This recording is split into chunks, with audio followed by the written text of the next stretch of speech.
Is life on earth an end in itself or the means to an end? BD number 7100. April 23, 1958, the life of a human being on earth would have no real reason if it was merely an end in itself.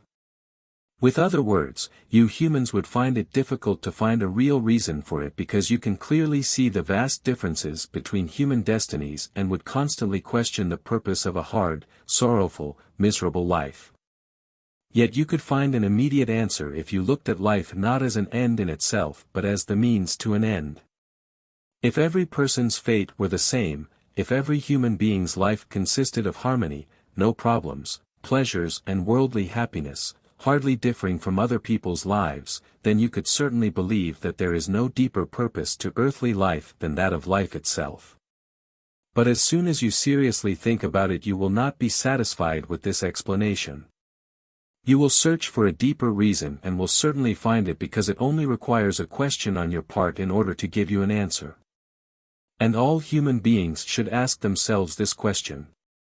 For it really does not show intelligence or intellectual activity if a person is satisfied to experience life merely as a whim of the Creator. Every person who claims to be intelligent would hardly use his time and effort making entirely useless things. Nor would he want to regard himself as an entirely useless creature with the sole purpose of supporting himself, without being able to determine the length of his existence. Is earthly life an end in itself or the means to an end?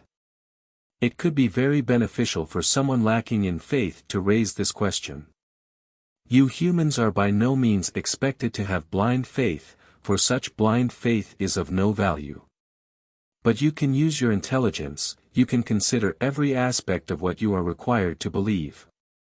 Serious thought can lead you to an acceptable result, and you can rest assured that such mental effort will be blessed if it is applied to achieve greater insight. To the knowledge of what is still hidden from you humans but which need not remain hidden from you. To discover the purpose of earthly life as a human being is one such insight, since it belongs to the region of the unprovable, but it can nevertheless be gratifying to a person if he genuinely wants it.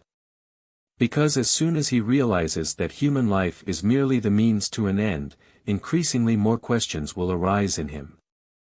He will try to discover the true purpose and then also become aware of his own task. He will no longer be satisfied with just worrying about earthly life, he will learn to look at everything as determined by purpose. And then he will find and pursue a spiritual attitude which will completely satisfy him. The conscious life of a human being only begins when he understands the purpose of earthly life. Because then his thoughts will aim towards a goal which he will try to achieve. Only then will he himself endeavor to start improving his soul, only then earthly activities will move into the background, although he also will be able to master his earthly life with God's help, who will bless this approach to life and repeatedly make new aspects accessible to him which will make him think and lead him to an ascent. An earthly life in the awareness of purpose can never be lived in vain. It has to result in spiritual success, whereas a person looking at life as an end in itself will not acquire any spiritual advantage. As soon as he is willing to love, questions about the real purpose of life on earth will also arise, and then his thinking will change too. However, if he is unwilling to love, which is usually the case with those who have not yet recognized the purpose of life, one cannot speak of higher development. The person's soul remains as it was at the beginning of his embodiment. Life on earth will have been in vain, and then the immense blessing, which could have resulted in the highest reward, will be lost.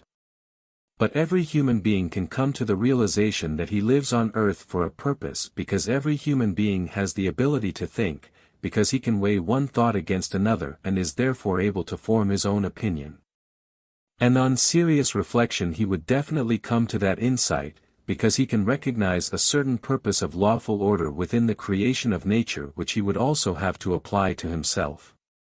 Or he would have a very limited capacity of thought, an attitude which could hardly be called intelligent.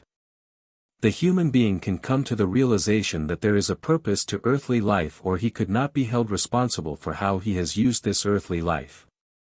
People who do not want to recognize a purpose of earthly life in fact deny this accountability, but enough evidence in the creation of nature can be found that no natural law, no divine order, can be trespassed without consequences.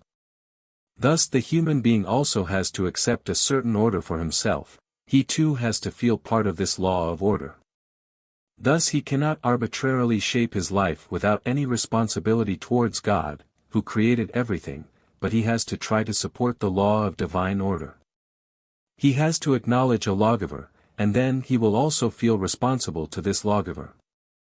If this lawgiver is not acknowledged, then the human being will not feel responsible to a Lord, then he is clearly still subject to a God-opposing power, which always tries to influence a person such that his earthly life will be to no avail, that any belief in a purpose and aim of earthly existence fades away, so that this power can hold on to him again for an infinitely long time.